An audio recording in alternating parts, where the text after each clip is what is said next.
Чикаго хотын газар ашиглалтын түүхтэй танилццгаая. Ингийн тул бүгдээрээ 1910-аас 1920-ад оны үед руу буцах хэрэгтэй. За тухайн үед бол Чикаго хотын өсөлт бол хамгийн их ажиглагдаж байсан бөгөөд хотын өсөлтийн явцад үүссэн бүцийг тайлбарлахын тулд төвлөрсөн хотын загвар боловсруулсан байна. Ингэхдээ төвлөрсөн загвар нь модны төвлөрсөн цагир шиг тойрог доторх тойргуудыг хэлж байсан байна. Гэхдээ нийт тойргоо бүгдээрээ 5 бүс болгон хуваасан бөгөөд хамгийн дотор талын 1-р бүс нь бол бид нэр төв цагиргын доторд нь бол төв бизнесийн төвөргүүд бол барилж исэн байна. За энд бол гол тухайн үеийн худалдааны үйл ажиллагааны гол төвүүд байсан бөгөөд хамгийн үнэтэй газар гэж явдаг байжээ. Өндөр барилгууд. Окей. За 2 дахь цагир буюу шилжилтийн бүсэд ихэвчлэн үйлдвэрлэлийн зорилттой газар ашиглалтууд байсан байна. За 1920-ад оноос эхлээд Чикаго хотын эдийн засаг, мах боловсруулах, гангын үйлдвэр зэрэг 2 дахь эдийн засгийн үйл ажиллагаанаас үүдэлтэй байсан. Бүхэлдээ үйлдвэрлэлийн зорилтоор тухайн 2 дугаар бүсийг бол ашигладаг байжээ. За 3 дугаар цагирагт бол бид нэр орон сууцны зорилттой бөгөөд нийгэм эдийн засгийн ангиллаар тусгаарлагдсан 3 дахь тойрогт ихэвчлэн бага орлоготой гэр бүлүүд бол амжирдаг байсан байна. Шилжилтийн энэ бүсэд байжээ. За бага орлоготой хүмүүс нь тухайн энэ 3 дугаар бүсэд ажиллахдаа ихэвчлэн хүн ихтэй игнээ байшингуудад ажилтайгаа илүү ойрхон бөгөөд гэр бүлүүдэд илүү боломжийн үнэтэй байсан учраас энэ чинь хүн амын суушил их байж. За 4 ба 5 дугаар цагиргуудад хүмүүс нь бол бизнесийн дөрүүд болон цаг хугацаа, цаг зав мөнгөтэй өндөр орлого бүхий хүмүүсийн суурьшлын хэсгүүд байрлаж байсан байна. За төв загварын хотын нийтлэг хэв маяг болох баялагийг тэгш бус байдлыг бол энэ Чикаго хот дээр бол онцолдог. Чикаго хотын төв нь хүн амын ихтэй орон сууц үйлдвэрлэлийн бохирдолтой холбоотой асуудал бага орлоготой иргэдэн гэр бүлүүдэд бол ихээхэн тулгарч байсан байна. За тэгтэл тойргийн гадна талд бол өндөр орлоготой гэр бүлүүдийн хувьд бол байшингуудаа томруулах, цэцэрлэг, түрээлэн гэх мэт амралт зугаалгын үйл ажиллагаанд ихэвчлэн цаг зав эзэлснээр хүн амын нэгтрэл илүү хотын гадагшаагаа бол буурсан ийм байдалтай харагддаг байжээ.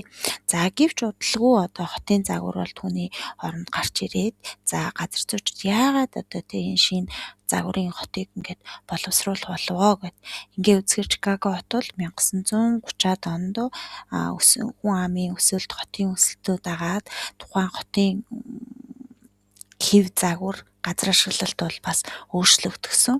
За ингэхдээ бид нэр энэ төвлөрсөн хэлбэрээс за секторлог хэлбэр рүү бол шилжсэн байдаг. За энэ секторлог хэлбэрийн гол зүйл бол Чикаго хотын өсөлтийг тайлбарлахдаа шинэ хотын загвар бодлого салбарын загварыг боловсруулсан байдаг. Ингэхдээ сектор буюу төвлөрсөн загваруудыг хооронд нь харьцуулан харах юм бол за секторлог хэлбэр нь гогцоо болон гол төв хэсэгтээ хിവэрээ байна. Гол худалдааны төвүүд хിവэрээ боловч түүнийг дагсан төв тойргийн оронд секторын загвар нь газар ашиглалтын шаантаг хэлбэртэй буюу дугуйн хэлбэрүүдийг зохион байгуулсан байдаг. За төвлөрсөн тойргийн оронд секторын загварыг бий болгоснороо замаа дагаж суурьшлын хэлбэрүүд бол бий болж эхэлсэн байна. Ингэхдээ төмөр зам, трамвай зэрэг шинэ тээврийн дэд бүтцүүд хөгжөөд за үүнийгээ дагаад нийтийн тээврийн сонголтууд за тэгээд хүн амын суурьшлууд нь бол өөр болж эхэлсэн. За ингэхдээ бид нэр Чикаго хотын газар ашиглалтын дэд бүтцээ даган хөгжсөн бөгөөд боломжийн үнэтэй нийтийн тээвэр байсан учраас бага орлоготой иргэдийн орон сууцны хорооллууд төмөр замаа дагаж байшиж эхэлсэн байх нь байна. За ингэхдээ аж үйлдвэрлэлийн үйл ажиллагаа нь эдгээр төв замын дагуу ижил төстэй шалтгаанаар хөгжиж эхэлсэн. Ингээд газар нь хямд, бараа тээвэрлэх, тээврийн хэрэгсэл ойр байсан учраас өндөр орлоготой гэр бүлүүд нь бол Чикагогийн цахилгаан Трампын системийн дагуу суурьшиж эхэлсэн байна. Ингээд чинээлэг орон сууцны хорооллуудыг Чикагогийн төв дүүрэгтээ шууд холбосон байна. Ингэснээрээ өндөр орлоготой иргэдэнд шаантаг хэлбэрийн буюу төвлөрсөн загвараас чинээлэг орон сууцны Чикагогийн төв дүүрэгтээ шууд холбогдож эхэлсэн байна. Эдгээр өндөр орлоготой шаантаг нь төвлөрсөн загваруудыг хүн амын нягтрал болон замын хөдөлгөөн бага, үйлдвэрлэлийн үйл ажиллагаанаас үүдэлтэй бохирдол бага болж эхэлсэн байна. Тэгвэл таны бодлоор харсан зүйл үндэслэн хотын хүн амын өсөлт аль хотын загварт илүү дэмжих хэрэгтэй гэж та бодож байна вэ? За тэгвэл бүгдээрээ энэ төвлөрсөн энэ олон зэмтийн секторлог хэлбэрээс дараагийн тээврийн Чикаго хотын газар ашиглалтууд нь бас өөрчлөгдөж эхэлсэн. Ингэхдээ 1940-ад оноос Чикаго хотын бүтэц дахин өөрчлөгдөж эхэлсэн байна. За энэ үед бол яагаад өөрчлөгдөвөө гэсэн чинь өсөлтөнд зориулсан боловсруулсан хотын газар зүйчдийн загварыг олон цөмд загвар гэж нэрлсэн. Ингэхдээ олон цөмд загвар нь секторын загвартай харьцуулан харах юм бол хоёр загварын хооронд ямар ялгаа байгааг хүүхдүүдэд ажиглан хараарай.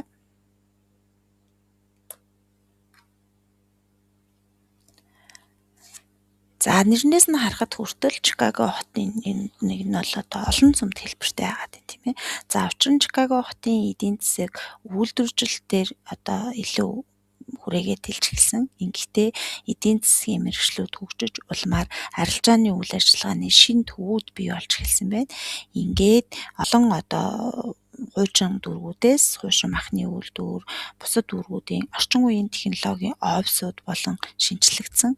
Ингээд нис сонгоцны буудал, төвлөрсөн төв болж дэлхийн бизнес тулгуурлан зочид буудал болон олон улсын корпорациудыг татан оролцуулсан. Мөн орон сууцны хорооллууд нь бизнесийн дүүргээ хүрээлэн бий болж эхэлсэн. Ингэхдээ төвлөрсөн болон секторлог загваруудыг бодох юм бол тусдаа цагираг эсвэл шаантаг биш хэлбэртэйгээр үсэн. Гэхдээ олон цөмд загвар бол Чикагод бидний харж байсанчлан баялагын тэгш бус байдлыг ижил хэв маягийг дахин бүтээхэд бол хүргэсэн байна.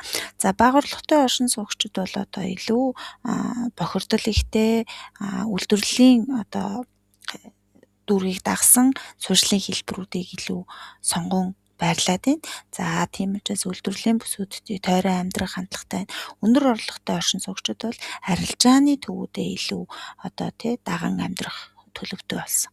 Ингээд тэдгээр төв хорооллуудаас маш олон холцайд эдгээр орон сууцны хорооллууд бий болж эхэлжээ.